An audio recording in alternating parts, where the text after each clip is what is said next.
Buka Alkitab kita sama-sama. Kita masih ada dalam pembahasan kita tentang 33 karya dahsyat Roh Kudus. Sama-sama bilang sama saya, Roh Kudus berkarya dahsyat dalam hidup saya. Lebih mantap, sama-sama bilang sama saya, Roh Kudus berkarya dahsyat dalam hidup saya. Roh Kudus diberikan bukan untuk kepentingan Allah, tapi untuk kepentingan kita. Yang setuju katakan amin.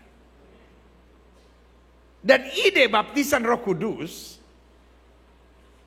ide diurapi dengan Roh Kudus, ide dipimpin oleh Roh, itu bukan ide denominasi gereja. Itu bukan ide gembala sidang. Tapi itu ide dari Allah sendiri. Kenapa Allah punya ide untuk mencurahkan Roh Kudus? Kenapa Allah punya ide untuk kita menerima baptisan Roh Kudus? Kenapa Allah punya ide kita disertai dengan Roh Kudus? Karena Tuhan tahu kekurangan dan kelemahan kita. Dan kalau Roh Kudus turun ke atas kita, hidup kita penuh dengan kuasa. Jadi menolak baptisan Roh Kudus, menolak pengurapan Roh Kudus adalah ketololan manusia. Kalau saudara tanya sama saya, kenapa ketololan, pendeta? Karena Alkitab bilang roh yang di dalam kita lebih besar dari roh yang dalam dunia ini. Artinya tanpa Roh Kudus, maka roh dunia akan menaklukkan roh kita. Jadi kalau Tuhan udah tahu kita memerlukan karunia Roh Kudus, urapan Roh Kudus, lalu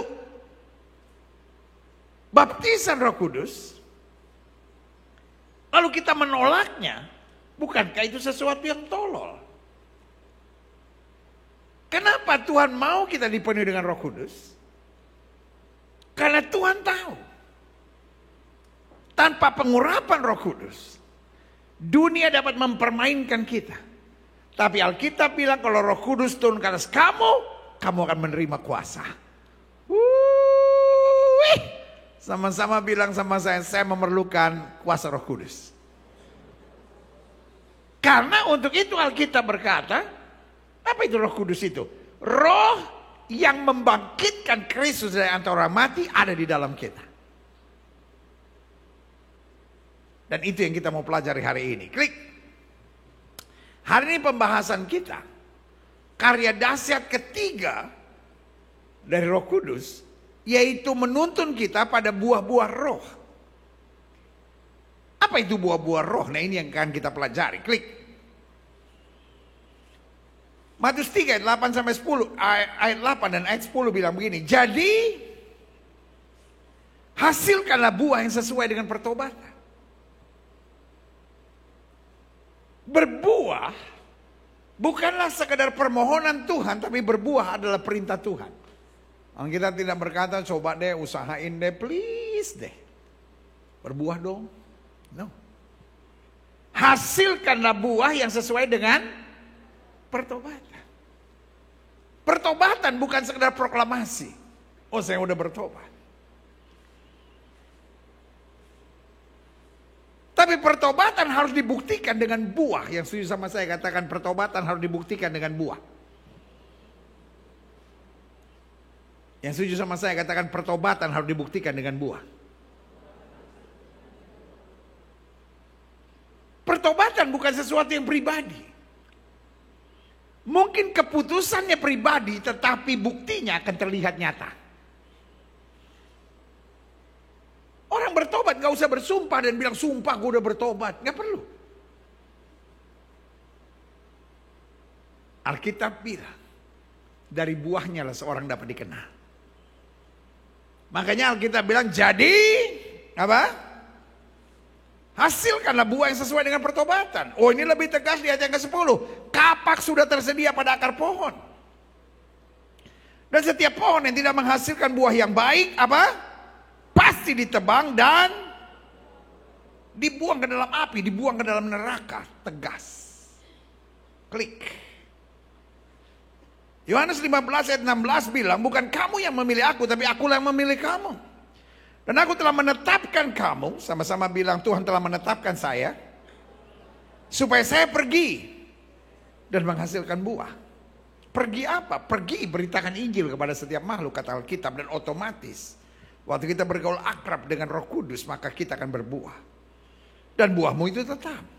Sebab apa yang kamu minta kepada Bapa dalam namaku diberikannya kepadamu, saudaraku. Di sini kita lihat perbedaan yang sangat tegas dan jelas. Alkitab bilang yang tidak berbuah akan dipotong dan dilempar ke dalam api. Tapi Alkitab berkata yang berbuah, apa saja yang dia minta kepada Bapa di dalam nama Yesus, Yesus mengerjakannya. Maka saya bingung, kenapa berbuah ini penting sekali. Ini sama seperti orang Indonesia Timur didik anaknya. Orang Indonesia Timur misalnya Manado, Ambon, Ternate, Papua. Kau didik anaknya keras. Yohanes, kau mesti belajar dengan betul. Kalau kau belajar tidak betul, lalu kau naik kelas, papa mau pukul kau ancur-ancur. Orang Jawa dengan orang tua bilang mau pukul ancur-ancur, serangan jantung. Tapi kita orang Indonesia Timur itu makanan hari-hari. Tapi mereka orang tua yang baik. Karena biasanya mereka bilang, tapi kalau kau belajar betul, kau naik kelas, papa mau belikan kau motor. Nah, tahukah saudara, kenapa papa berikan ancaman keras? Bukan karena tangan papa gatal. Oh Tuhan, tolong Yohanes supaya nggak belajar. Karena sapu tangan so gatal. Saya pengen tempelin dia ancur-ancur. No. Tapi papa yang memberi ancaman yang keras adalah papa yang menangis di kamar dan berdoa.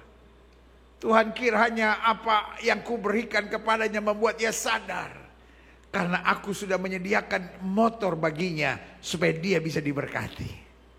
Tuhan yang sama yang kadang-kala memberi teguran yang keras buat kita adalah Tuhan yang mempersiapkan hal-hal yang dahsyat dan luar biasa buat setiap anak-anak yang setuju katakan amin. Makanya tujuan Tuhan mengingatkan kepada kita yang berbuat, yang tidak berbuat dipotongnya dan dibuang ke dalam api karena dia mempersiapkan hal-hal yang luar biasa buat kita. Yang setuju sama saya katakan Tuhan mempersiapkan. Yang setuju sama saya katakan sama-sama Tuhan mempersiapkan sesuatu yang luar biasa buat saya. Saudara yang ada di rumah ketik dalam chat saudara, Tuhan mempersiapkan sesuatu yang luar biasa buat saya. Amin. Klik selanjutnya. Galatia 5 ayat 16 sampai 26 bilang begini, maksudku ialah hiduplah oleh Roh. Berbuah bukan hasil sebuah perjuangan, tapi berbuah adalah sebuah kedekatan kita dengan Tuhan. Ada banyak orang yang jadi lelah dalam iman Kristennya karena berusaha mengalah, berusaha sabar, berusaha meninggalkan dosa dengan kekuatan dagingnya. Padahal Alkitab bilang maksudku ialah hiduplah oleh Roh. Makanya ada orang yang bilang, aduh pendeta saya udah 12 tahun berdoa buat suami saya, aduh lama-lama saya capek. Coba, bagaimana bisa doa sampai capek? Emangnya sudah doa sambil pull up, Tuhan, aku datang ke hadapan hadirat-Mu. Atau sambil squat jam. No. Doa harusnya memberi kelegaan buat kita. Makin kita berdoa, kita makin kuat. Makin kita berdoa, kita makin rasa lega. Makin kita berdoa, kita makin percaya Tuhan menjadi sumber kekuatan dan kemenangan kita. Yang sudah katakan amin. Maksudku ialah hiduplah oleh Roh. Maka kamu tidak terbujuk, kamu tidak tertekan dengan segala keinginan daging. Sebab keinginan daging berlawanan dengan keinginan roh, dan keinginan roh berlawanan dengan keinginan daging. Karena keduanya apa? Contrary, bertentangan. Sehingga kamu setiap kali tidak melakukan apa yang kamu kehendaki. Ada banyak orang pengen jadi istri yang sabar. Ada banyak orang ingin jadi suami yang sabar. Ada banyak orang yang sudah percaya, sudah bertobat, ingin sekali berhenti merokok. Ingin berhenti dengan pornografi, ingin berhenti dengan melakukan hubungan seks sebelum nikah. Tapi kita nggak sanggup. Kenapa? Karena kita mau coba dengan kekuatan daging. Dan makin kita berjuang, makin kita lelah. Dan Alkitab berkata, akan tetapi jikalau kamu memberi dirimu diatur, dipimpin, diurapi, dikendalikan oleh Roh, haleluya, maka dikatakan apa? Kamu tidak hidup di bawah hukum Taurat, tidak lagi hidup di bawah ikatan daging, tidak lagi hidup di bawah kutuk-kutuk kegelapan. Yang setuju katakan yeah.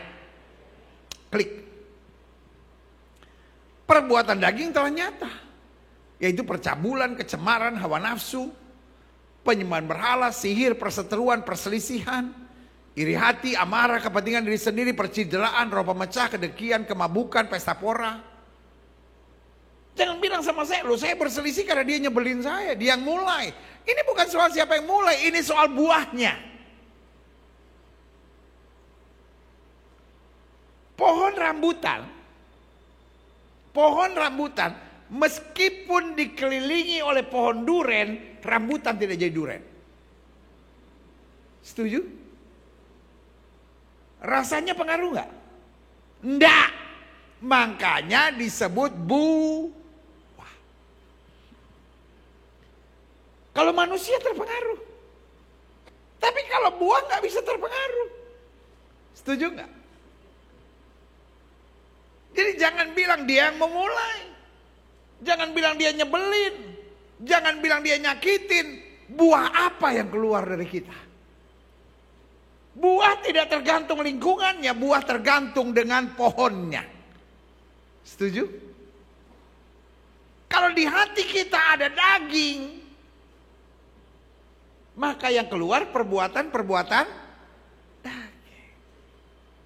Tapi kalau di hati kita ada urapan Roh Kudus, maka yang keluar buah-buah Roh Kudus. Berikan tepuk tangan yang meriah buat Tuhan. Makanya ayat ini bilang, terhadap semuanya itu kuperingatkan kamu seperti yang telah kubuat dahulu, bahwa barang siapa melakukan hal-hal demikian, hal-hal daging tersebut,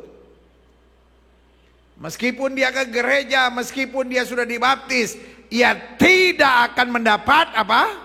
Bagian dalam kerajaan Allah. Ini bukan berarti orang yang masuk surga adalah orang yang berbuat baik, bukan. Tapi orang yang masuk surga adalah orang yang menerima Yesus sebagai Tuhan dan Juru Selamat. Dan orang yang menerima Yesus sebagai Tuhan dan Juru Selamat isn't final, bukan akhir. Karena orang yang menerima Yesus sebagai Tuhan dan Juru Selamat, hidupnya bukan dirinya lagi, tetapi Roh Tuhan di dalam dia. Berikan tepuk tangan yang meriah buat Tuhan. Selanjutnya, tetapi buah roh, haleluya, kasih. Kita mengasihi bukan karena kita dikasihi, tapi buah yang keluar dari kita adalah kasih. Meskipun situasinya gak menyenangkan, tapi keluar buahnya bernama sukacita, damai sejahtera, kesabaran, kemurahan, kebaikan, apa? Kesetiaan, kelemah lembutan, penguasaan diri. Dikatakan oleh Alkitab bahwa tidak ada hukum yang menentang hal itu. Artinya kalau kita hidup dalam kasih, sukacita, damai sejahtera, kesabaran, kemurahan, kebaikan, kesetiaan, kelemah lembutan, penguasaan diri, tidak ada ruginya. Amin. Sama-sama bilang sama saya, nggak ada ruginya. Makanya ayat 24 bilang, barang siapa menjadi milik Kristus Yesus, ia otomatis telah menyalibkan daging dengan segala hawa nafsu dan keinginannya. Klik. Jikalau kita hidup oleh roh, bagaimana kita hidup oleh roh? Tidak ada seorang pun dapat mengaku Yesus Kristus Tuhan kecuali oleh Roh Kudus. Jadi menerima Yesus adalah karya pertama Roh Kudus dalam kehidupan kita. Makanya Billy Graham pernah berkata, to receive Christ costs nothing. To follow Christ costs something, but to serve Him costs everything. Menerima Yesus sebagai Tuhan dan Juru Selamat itu adalah tuntunan Roh Kudus. Tapi setelah itu kita mau diatur nggak oleh Tuhan? Makanya ada banyak orang yang kata Alkitab, kamu mulai dengan roh dan mengakhiri dengan daging. Makanya Alkitab bilang, kalau siapa yang hidup dalam roh, baiklah hidup kita juga dipimpin oleh roh. Dan jangan kita gila hormat. Orang Manado bilang jangan makang puji. Jangan gila hormat. Jangan kita saling menantang. Jangan sok tahu, sok jago, sok pintar, sok hebat. Nah, itu namanya saling menantang. Dan jangan saling mendengki. Di hati kita nggak boleh ada kebencian, kepahitan. Hati kita harus bersih. Yang setuju katakan yeah. Klik. Selanjutnya. Matius 21 ayat 43. Sebab itu aku berkata kepadamu, ini buat mereka yang tidak berbuah, bahwa kerajaan Allah akan diambil daripadamu dan akan diberikan kepada satu bangsa yang akan menghasilkan apa buah kerajaan itu. Makanya Alkitab berkata, yang terdahulu akan jadi terkemudian, dan terkemudian akan menjadi yang terdahulu. Jangan pikir karena saya sudah dibaptis, saya sudah diselamatkan, saya turunan orang Kristen, otomatis saya masuk surga. No. Kita harus berbuah. Dan walaupun seorang itu baru bertobat, baru menerima Yesus sebagai Tuhan dan Juru Selamat, waktu hidupnya berbuah, maka hak kerajaan sorga diberikan kepadanya. Amin. Klik. Nah, saya simpulkan begini. Berbuah bukanlah karya agung diri kita. Tapi berbuah adalah hasil kedekatan kita dan ketaatan kita pada tuntunan Roh Kudus. Makanya saya catat di sini. Berbuah bukanlah sekedar permohonan Tuhan buat kita. It's not God's request, but it's God's command, perintah Tuhan. Yang dengan lain kata, karena itu perintah. Kalau saya mengerjakannya, saya diberkati. Dan kalau saya tidak mengerjakannya, ada dua tindakan Tuhan. Yang pertama korektif dan yang kedua punishment. Berarti yang pertama ada teguran Tuhan. Dan yang kedua ada hukuman Tuhan. Makanya Alkitab berkata, barang siapa yang berbuah dibersihkannya. Dan barang siapa yang tidak berbuah dibersihkan dan tidak berbuah dipotongnya dan dibuangnya ke dalam api. Ada korektif. Tapi juga ada punishment. Klik. Aha. Pertanyaannya, mengapa Kristus mau kita berbuah? Apa sih pentingnya berbuah itu? Yang pertama saya pelajari, berbuah adalah tanda kita melekat dengan benar. Kita bisa berbuah bukan karena prestasi dan perjuangan kita, tapi kita berbuah jika kita melekat. Sebuah dahan gak perlu berjuang supaya berbuah. Dahan itu melekat pada pokok dan otomatis dia mengeluarkan buah.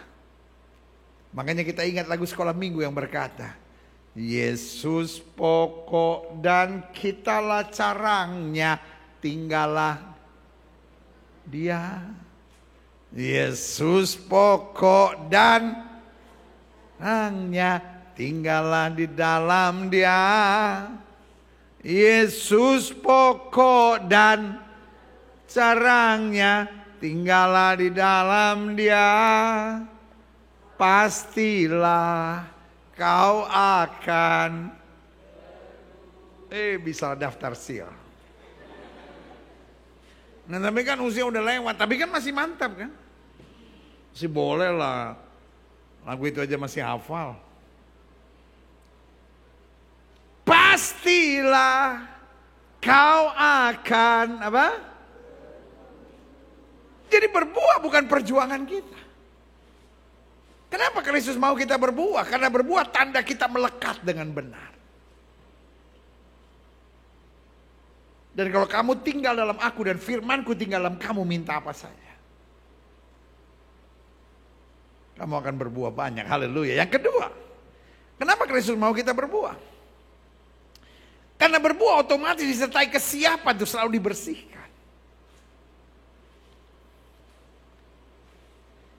It's okay kalau kita belum sempurna, jangan kecewa dan putus asa.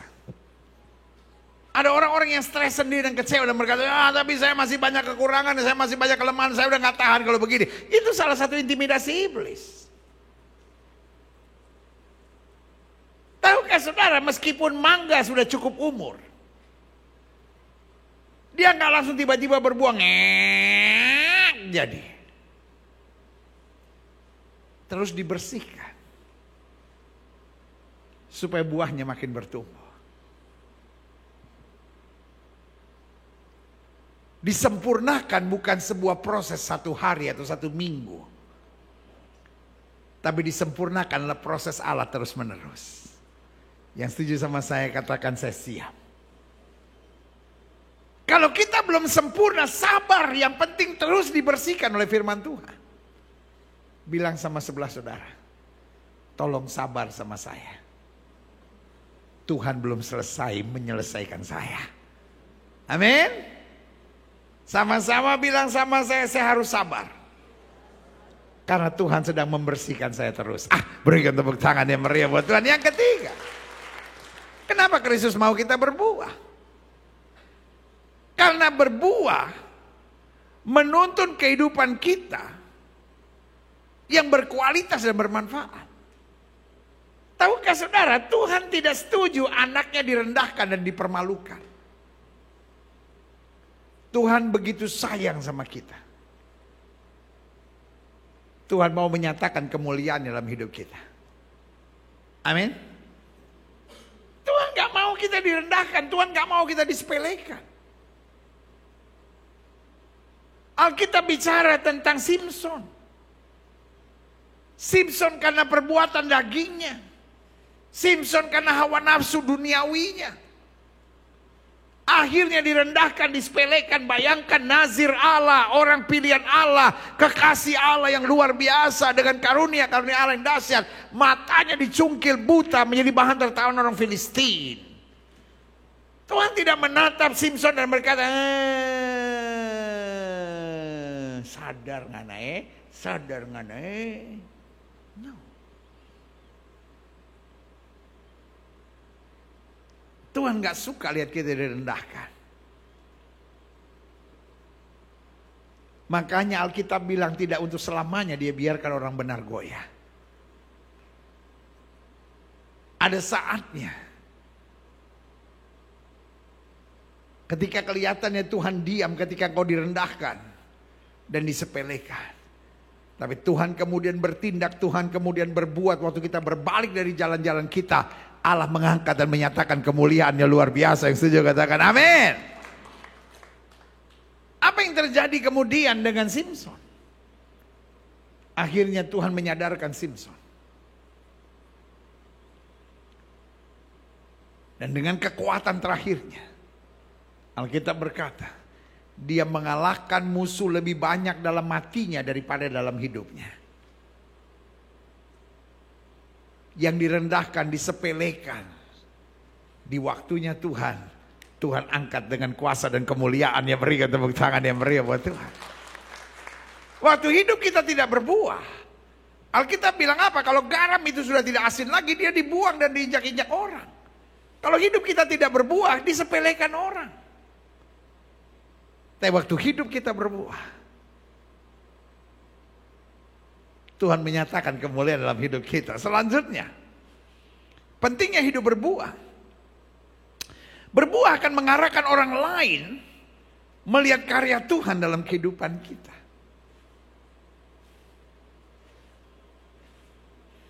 Sarah, Meshach dan Abednego sangat disayang oleh raja. Meskipun dia tidak buat salah apa-apa, tapi ada orang-orang yang iri sama dia.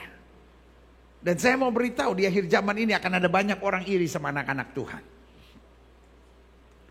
Waktu hidupmu benar, waktu hidupmu lurus, waktu hidupmu setia, ada saja cara Tuhan memberkati saudara. Dan orang iri kadang-kala bisa berbuat jahat. Orang iri bukan hanya melakukan tindakan-tindakan yang nyebelin. Saya sebel banget sama dia, pendeta, setiap kali saya lihat dia gitu, dia buang muka sama saya. Oh gak apa-apa. Kan yang dia buang mukanya, bukan dompet saudara. Jangan jadi orang yang sensian dikit apa sih?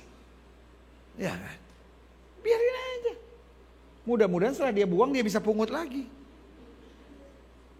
Ya kan? Tapi lebih dari itu, Orang-orang iri merekayasakan yang jahat kepada Sadrak, Mesak, Abednego.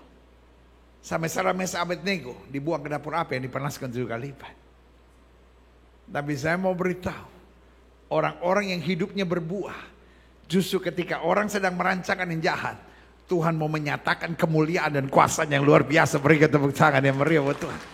Tuhan mau hidup kita berbuah, sehingga orang melihat hidup saudara dan merasakan, sungguh Yesus hidup di dalam diri saya. Yang setuju katakan, saya percaya Yesus hidup dalam diri saya.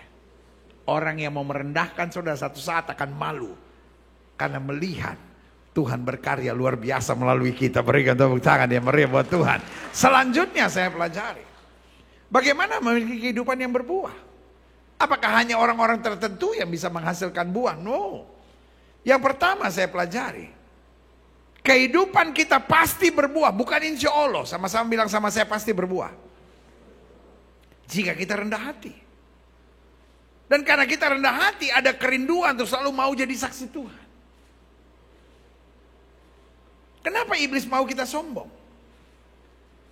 Karena orang-orang sombong mimpinya hanya bagaimana saya kaya, bagaimana saya sukses, bagaimana saya berhasil, bagaimana apa yang saya mau bisa terjadi. Tapi orang rendah hati sadar kalau saya bisa itu karena Tuhan. Apapun yang saya punya datangnya dari Tuhan. Jadi apapun yang saya buat, saya mau nama Tuhan dipermuliakan. Saya mau jiwa-jiwa diselamatkan. Saya mau Yesus dinyatakan kuasanya yang luar biasa. Yang setuju katakan amin. Yang setuju sama saya katakan, saya mau jadi saksi Tuhan. Di tengah suksesmu mari jadi saksi Tuhan. Tapi di sisi yang lain, di tengah badai yang sedang menimpa kita, di tengah air mata yang sedang mengalir di pipi kita, jangan jadi orang dunia. Tetap walaupun kita gagal, tetap walaupun kita susah, tetap walaupun kita sedang dalam bergumul, kita akan tetap jadi saksi Tuhan. Karena Dia tidak akan pernah meninggalkan kita. Yang setuju berikan tepuk tangan yang meriah buat Tuhan. Yang kedua, bagaimana memiliki kehidupan yang berbuah? Kehidupan kita pasti berbuah jika kita hidup dalam firman Tuhan, sehingga ada rasa malu jika kita masih hidup duniawi. Iya kan? Saya percaya betul orang yang bergaul dengan firman Tuhan akan menjadi orang yang masih punya rasa malu. Dunia di mana kita hidup, dunia yang tidak ada malunya. Orang sekarang ganggu laki orang gak malu. Orang sekarang lakukan hubungan seks sebelum nikah gak malu. Orang sekarang jadi bini piaraan gak malu. Orang sekarang jadi pejabat korupsi gak malu. Iya kan? Laki sama laki baku ciong di tengah jalan, bikin parade. Kalau nggak percaya coba ketik di Google, laki deng laki baku ciong, buat parade. Parampuang deng parampuang baku dusu, baku gigi berdua begitu. Darah Yesus. Gak ada malu. Tahukah saudara, anjing laki saja ditomplok sama anjing laki malu. Kita udah anjing ya, gak usah kayak manusia kelakuannya. Please. Sadar kita ini anjing. Babi perempuan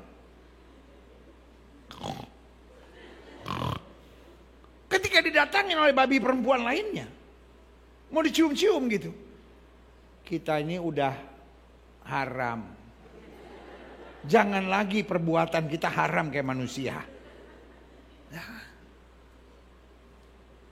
Adam dan Hawa waktu sadar mereka telanjang, mereka sembunyi. Orang sekarang sementara telanjang nyalain kamera. Iya kan, orang sekarang banyak kan begitu. Putus, sebarin. Diancam, sebarin. Gak ada malunya. Adam dan Hawa waktu sadar telanjang, sembunyi. Orang sekarang setengah telanjang keluar. Iya kan, orang sekarang pakai rok cuman sejengkal, roknya waktu TK. Baju terbuka kiri kanan, daris. Ya ini kan mode apa? Monyet. Oh, saya nggak bilang mode monyet, bukan maksud saya monyet. Ini hati-hati nih, jangan salah paham. Ada orang ditanya, lu lagi makan apa? Jambu, monyet. Lu lagi makan apa? Nasi goreng, kambing. Maksudnya nasi goreng kambing, tapi kalau nadanya beda-beda, jadi masalah. Monyet nggak pakai apa-apa, keluar. Terus itu mode paling bagus. Nah kalau kita setengah telanjang keluar, terbuka sini, terbuka sana, terangkat di sini, turun di sini, terus bilang mode, itu mode setengah monyet. Gak apa-apa lah orang mau marah sama saya atau apapun. Kadang-kala kalau pendeta ngomong seperti itu, pendetanya malah diserang. Habis itu pendetanya gak berani lagi khotbah gitu, pendetanya yang malu. Orang sekarang minjem duit gak malu, yang malu yang mau nagih. Nah ini nih, saya gak tahu yang ketawa-ketawa ini yang ditagih atau yang nagih nih. Kalau ada yang hahaha, iya dia takut nagih gua. Tapi ada yang hahaha, bener gua nakut nagih.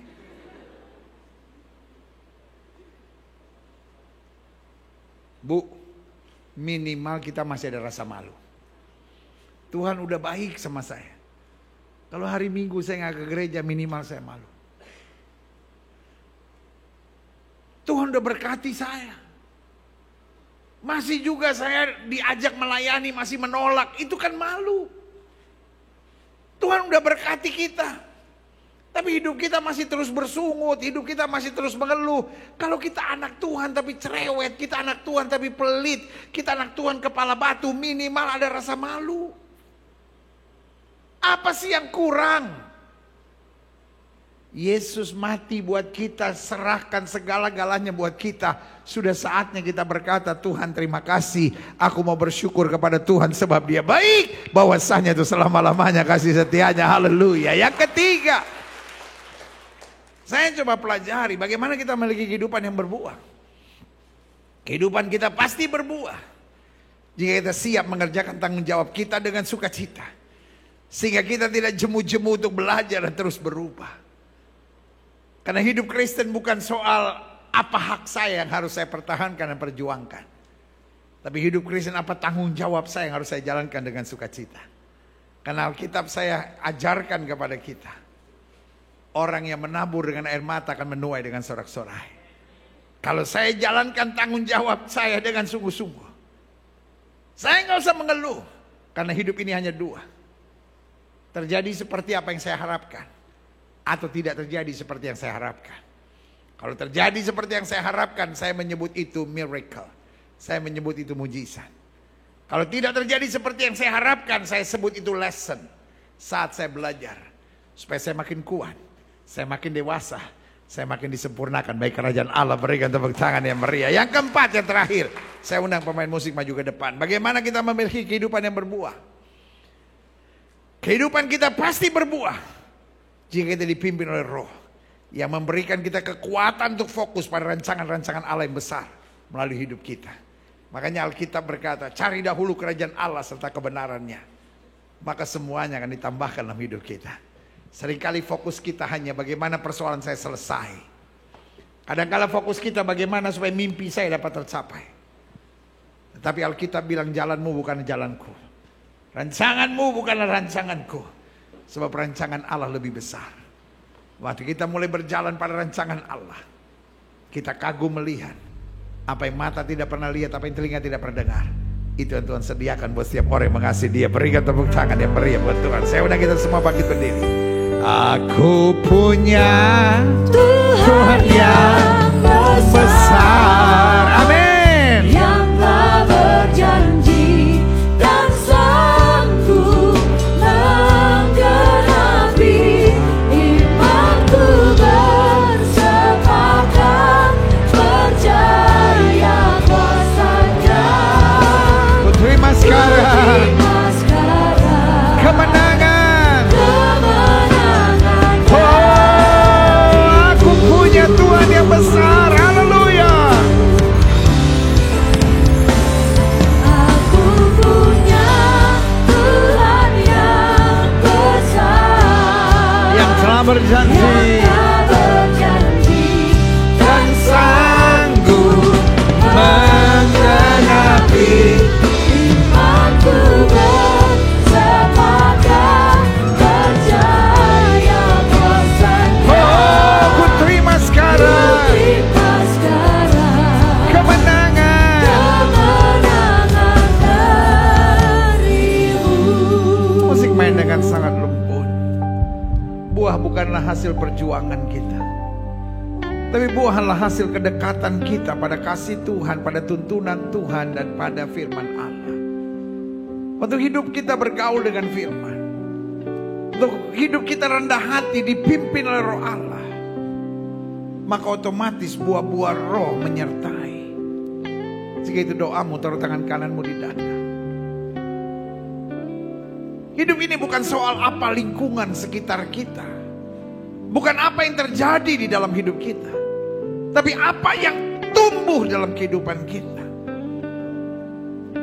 Kalau kita dipimpin oleh Roh, maka otomatis kita akan mematikan perbuatan-perbuatan daging, kata Alkitab. Jika itu doamu, taruh tangan kananmu di dada. Mungkin kau orang yang jenuh, mungkin kau orang yang lelah, merasa berjuang, tapi tidak pernah berjalan dalam tuntunan dan kemenangan Roh. Lalu hari ini sudah dengar firman dan kau berkata, Roh Kudus penuhi aku. Roh Kudus bimbing hidupku. Roh Kudus ambil alih hidupku. Engkau akan kagum melihat Allah bekerja. Jika itu doamu, taruh tangan kananmu di dada. Minimal kita punya rasa malu. Tuhan sudah memberkati saya. Masa saya hitung-hitungan sama Tuhan? Tuhan sudah membimbing saya. Masakan saya masih setengah-setengah beribadah? Masakan saya masih malas melayani Tuhan?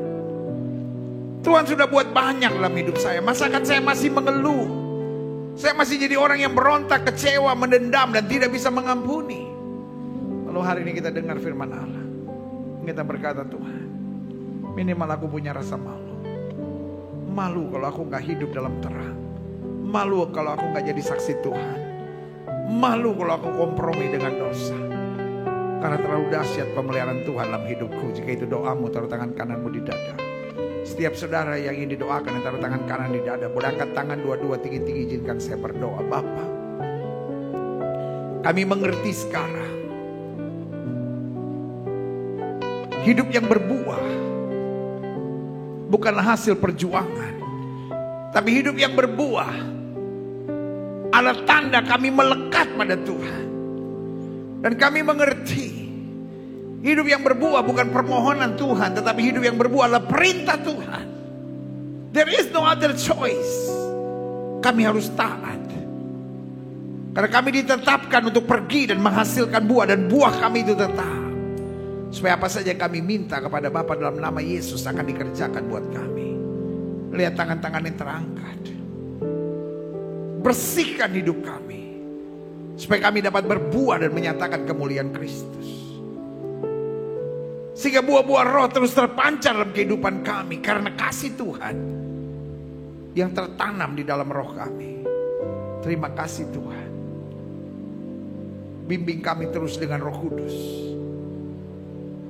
Sehingga bukan kami dengan daging kami dan kesombongan kami, tetapi anugerah Tuhan yang arahkan kami pada rencana Allah. Saudaraku, tetap rendah hati, tetap sadar semua datang dari Tuhan. Tetap sadar kalau bukan karena roh Tuhan tidak akan kita mampu. Biarkan roh Allah yang mengambil alih kehidupan kita. Terima kasih Bapa. Minimal kami masih punya rasa malu. Kalau kami tidak hidup menyenangkan hati Tuhan, tidak menjadi berkat, tidak menjadi pelaku firman. Terima kasih Bapak. Hamba juga doa buat yang sakit. Karena hamba percaya kesembuhanlah hak mutlak kami sebagai orang percaya. Setiap saudara yang sakit, imani bahwa kesembuhanlah hak mutlakmu sebagai orang percaya. Letakkan tangan kananmu di bagian tubuhmu yang sakit. Angkat tangan kirimu ke atas sebagai tanda kau bergantung, percaya, berharap surya pada Tuhan. Kita doa. Bapa, janjimu ya dan amin itu kami percaya. Firmanmu berkata orang percaya akan tumpang tangan buat yang sakit dan yang sakit akan disembuhkan. Dengan iman kami praktekkan firman Tuhan ini. Kami tolak sakit penyakit, kami tolak kelemahan tubuh, kami tolak campur tangan kegelapan. Kami patahkan kuasanya di dalam nama Yesus. Saya setan sakit penyakit, segala kelemahan tubuh, segala infeksi, segala peradangan, segala kuman, segala virus, segala bakteri, kami perintahkan di dalam nama Yesus keluar. Dari ujung kepala sampai ujung kaki, segala sakit penyakit dipatahkan. Cancer, tumor, kering sampai ke akar-akarnya. Miom, kista, pembengkakan, benjolan hilang dalam nama Yesus. Kemandulan dijamah oleh Tuhan. Mujizat Tuhan terjadi. Pendarahan berhenti dalam nama Yesus. Segala sakit dalam dipulihkan Tuhan dengan kuasa Tuhan. Kuasa Tuhan mulai bekerja, mulai imani kesembuhanmu. Mulai terima dengan iman, kami terima dengan iman, kami terima dengan iman kesembuhan. Karena kami tahu Yesus kami tidak berubah dulu, kemarin, hari ini dan sampai selama-lamanya. Dengan iman kami nyatakan oleh bilur-bilur Kristus kami yang percaya sudah dijamah dan disembuhkan Tuhan dengan kuasa yang luar biasa. Ini tepuk tangan sorak-sorai kemenangan kami, tepuk tangan sukacita kami, karena Yesus telah menyembuhkan kami. Terima kasih Bapak. Terima kasih Bapak. Setiap sedang sudah doakan untuk kesembuhan, tanamkan dalam rohmu kesembuhan bilur Yesus. Jangan bimbang. Karena Alkitab berkata sesuai dengan imanmu jadi padamu. Dan kayu salib Yesus berkata sudah selesai. Semua harga dosa, harga penyakit, harga penderitaan sudah diselesaikan Yesus ya kayu salib. Tinggal kita imani, kita tahu baginya tidak ada perkara yang mustahil. Silahkan turunkan tangan, saudara. Tuhan berkati Bapak. Hamba mengasihi jemaatmu satu persatu. Apa yang Tuhan taruh di hati hamba sudah hamba sampaikan bagi umatmu. Hamba doa firman termeterai, apa saja yang mereka kerjakan dibuat Tuhan berhasil. Mereka gak turun tapi naik, mereka jadi ekor, mereka jadi kepala. Hari-hari yang penuh mujizat di bagian hidup mereka. Dan Tuhan tuntun mereka dengan Roh Kudus-Mu senantiasa. Terima kasih. Bangsa negara kami Indonesia, selamatkan ya Allah, damai sejahtera atas Indonesia. Umat mayoritas di bangsa ini Tuhan tuntun pada damai sejahtera dan keselamatan. Bapak Presiden, Wakil Presiden, para menteri, pejabat di pusat dan di daerah, para polisi, para tentara, Kapolri dan Panglima TNI, lembaga-lembaga tinggi negara, lembaga tertinggi negara, mulai dari pemimpin-pemimpinnya sampai semua anggota-anggotanya, Tuhan tetap jaga. Jauhkan dari malapetaka, mara bahaya, niat orang jahat, kuasa kegelapan, dukun, paranormal, penasihat spiritual disingkirkan dalam nama Yesus. Roh rakus, roh serakah, roh korupsi dihancurkan dari pemimpin-pemimpin kami ya Kristus. Berikan pada pemimpin-pemimpin kami roh takut akan Tuhan, hikmat sorgawi, sehingga apapun yang mereka kerjakan diberkati oleh Tuhan dan dibuat berhasil. Indonesia makin hari makin dahsyat. Indonesia selalu ada di hatinya Tuhan.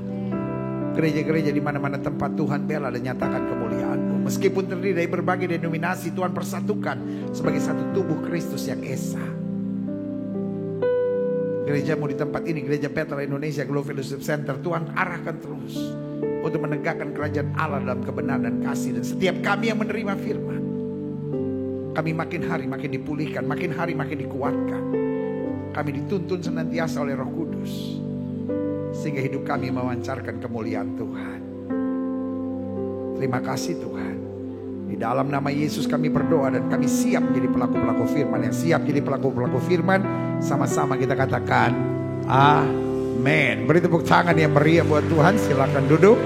Tuhan memberkati Bapak Ibu Saudara sekalian. Haleluya. Kitalah orang-orang berbahagia itu, karena orang-orang berbahagia adalah orang menerima firman dan mempraktekkannya dalam kehidupannya sehari-hari. Haleluya, puji Tuhan.